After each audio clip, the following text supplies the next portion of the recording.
Halo teman-teman semuanya, selamat datang kembali di channel ini. Jumpa lagi dengan saya Vicky Himpong. Bagaimana kabar kalian semua? Aku berharap teman-teman semuanya di rumah bersama dengan keluarga tercinta selalu dalam keadaan yang sehat. Video kali ini kita akan sama-sama menyaksikan sebuah pembahasan yang akan memaparkan kenapa Pak Jokowi begitu powerful hari ini. Dan kita akan sama-sama menyimak ilmu dari seorang Pak Jokowi dari pembahasan video yang akan kita saksikan bersama-sama ini. Link original video saya sertakan di deskripsi, dan without any further ado, let's play this video and let's do this. Let's go. Kenapa saat ini pengaruh Jokowi begitu kuat? Kenapa mayoritas masyarakat sangat menyukainya? Karena kita tahu tingkat kepuasan masyarakat itu ada di sekitaran 80%, dan ini tentu sangat mencengangkan kawan. Walaupun memang tak sedikit juga yang kita tahu sering menentang kebijakannya. Dan itu biasa di negara demokrasi kawan. Tapi kenapa sampai sejauh ini beberapa orang semakin hari semakin mengakui bahwa pengaruhnya ini emang sangat powerful? Bukan hanya orang biasa tapi elit pun begitu. Apakah Anda tahu jawabannya? Bukankah ini akan sangat menarik bagi kita untuk mengambil ilmu dari yang sudah ia terapkan ini kawan? Jika iya, maka mari kita bongkar poin-poin penting yang sudah gua kumpulkan ini kawan. Let's go.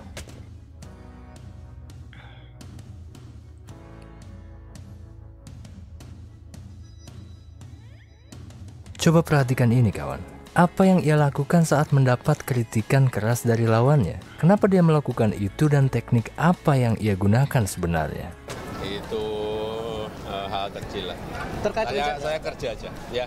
Ya, betul sekali kawan. Presiden Jokowi menggunakan teknik non-violent communication, yaitu situasi di mana seseorang tidak merespon dengan kemarahan ketika dihina dan justru akan berpotensi mendapatkan simpati, dan itu terbukti efektif kawan. Karena teknik ini melibatkan kesadaran diri, kontrol emosional, dan kemampuan untuk merespon secara positif tanpa membalas dengan kemarahan juga. Orang yang mampu mengelola konflik dengan tenang dan bijaksana cenderung memenangkan simpati dari orang lain kawan. Dan teknik ini ternyata juga pernah dilakukan oleh beberapa pemimpin dunia pada masa lalu kawan. Contohnya adalah Mahatma Gandhi yang dikenal menjadi pembebas India tanpa kekerasan. Lalu Martin Luther King Jr.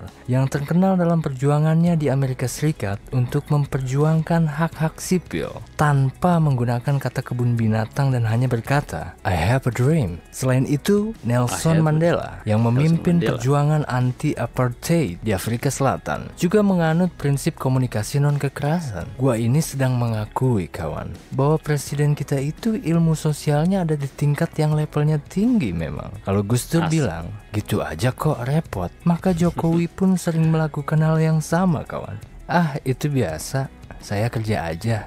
Dan itu ternyata adalah bentuk dari teknik non-violent communication kawan. Non-violent communication. Men, tolong sebutkan terobosan apa yang paling hebat yang pernah terjadi di masa pemerintahan Jokowi. Hilirisasi, pembangunan, transportasi publik, atau apa? Ya mungkin semuanya benar kawan. Tapi yang paling menggegerkan Indonesia bahkan dunia saat itu adalah blusukan kawan. Ini sangat powerful pada masa itu. Karena kita belum pernah melihat ada pemimpin yang mau turun ke lapangan, pasar, dan selokan di Indonesia. Yang akhirnya banyak yang mengikuti gaya kepemimpinan seperti ini di Indonesia. Tapi sebenarnya teknik ini pun bukan yang pertama kali di dunia kawan. Tapi di Indonesia ini menjadi yang pertama. Sikap seperti ini pernah juga dilakukan oleh... Betul sekali kawan, sikap seperti ini pernah dilakukan juga oleh Umar bin Khattab, salah satu sahabat Nabi Muhammad SAW. Saat itu ketika Umar tiba di Yerusalem,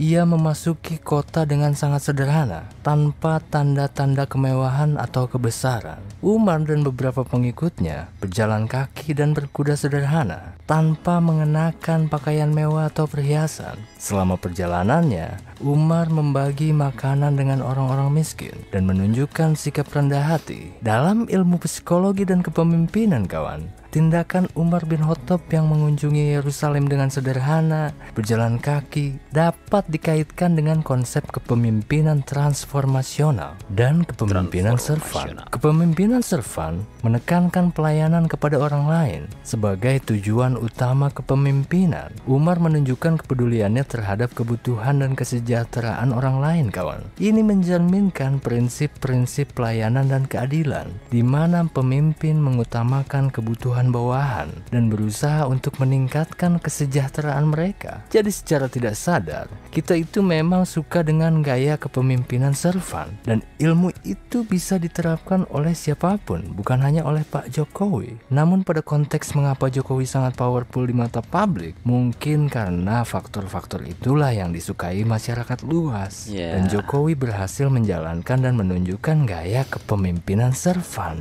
Mungkin sebagian ada yang menganggap bahwa itu adalah ilusi pencitraan semata. Ya, mungkin saja. Tapi tidak ada pencitraan yang sememikat itu sebelumnya, kawan. Dan pencitraan pemimpin yang menunjukkan kesahajaan adalah sesuatu yang patut dicontoh oleh banyak orang. Gua pun sempat kaget kenapa belakangan ini ada muncul beberapa istilah seperti Jokowisme dan Jokowi's Power Proxy, yang secara eksplisit itu berarti mengakui kekuatan Jokowi sebagai pemimpin. Istilah-istilah semacam inilah yang lantas menjadikan gua tertarik, untuk mempelajari lebih dalam tentang kepemimpinan beliau maupun secara individu. Dan akhirnya gua pun mengidentifikasi bahwa Jokowi ini selalu menunjukkan sikap yang optimis, dan itu penting bagi seorang pemimpin, kawan. Optimisme disposisional merujuk pada kecenderungan seseorang untuk memiliki keyakinan yang lebih positif terhadap masa depan dan melihat peristiwa-peristiwa dengan tenang dan penuh dengan harapan yang lebih optimis. Orang itu nggak mungkin memilih pemimpin yang penakut, kawan. Apapun situasi yang akan kita hadapi di depan, kita ingin pemimpin kita itu bisa mengatasi tantangan tersebut, bukan? Itulah yang ditunjukkan oleh beliau, Sering sekali dia menunjukkan rasa percaya diri dan seperti nggak takut dengan hal-hal gelap di depan sana. Maju terus, pantang mundur.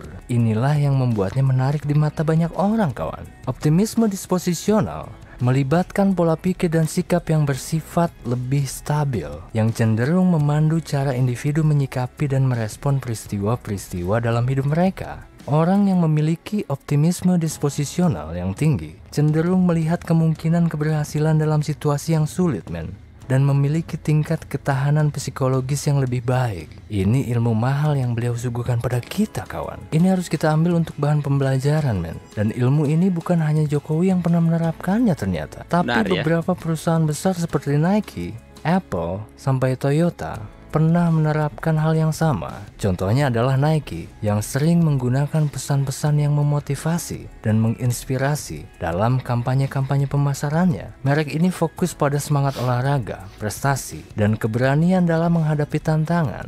Kita pasti tahu slogan Nike yang bunyinya begini, "Just do it." Kata ini bukan sembarang kata atau kalimat, kawan. Kata ini bisa mempengaruhi keputusan dan membakar semangat seseorang. Slogan terkenal Nike, "Just do it," mencerminkan semangat dan optimisme. Slogan ini menginspirasi orang untuk mengatasi rintangan, mengambil tindakan, dan mencapai tujuan mereka tanpa ragu-ragu lagi, kawan. Kampanye ini telah menjadi ikonik dan sering dipakai dalam berbagai konteks, menyoroti semangat, atletik, dan keberanian. Misal begini, kawan. Jika gua sodorkan 2 kalimat pada kita semua, mana yang menurut lu paling menarik dan menggugah hati dan pikiran? Pertama, Indonesia harus jadi negara maju gimana pun caranya dan apapun tantangannya, dengan terus melakukan hilirisasi industri. Dan yang kedua adalah, saya kurang setuju dengan hilirisasi karena akan melibatkan banyak proses, dan saya takut itu malah akan merugikan negara kita.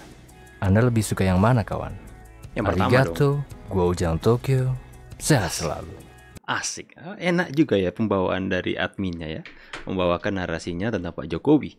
Yang pertama, memang terlihat Pak Jokowi seperti mengalah atas setiap apa yang difitnahkan, apa yang dituduhkan, apa hinaan-hinaan apa yang ditunjukkan kepada Pak Jokowi. Pak Jokowi menganggap biarkan saja, itu adalah hal yang tidak penting, mending saya kerja saja. Seolah-olah Pak Jokowi tidak mau membalas apa-apa dan tidak mengambil tindakan atas setiap tuduhan fitnahan terhadap dirinya. Akan tetapi seperti dalam pembahasan ini, itu adalah ilmu yang luar biasa untuk menggapai simpati dari masyarakat, ya.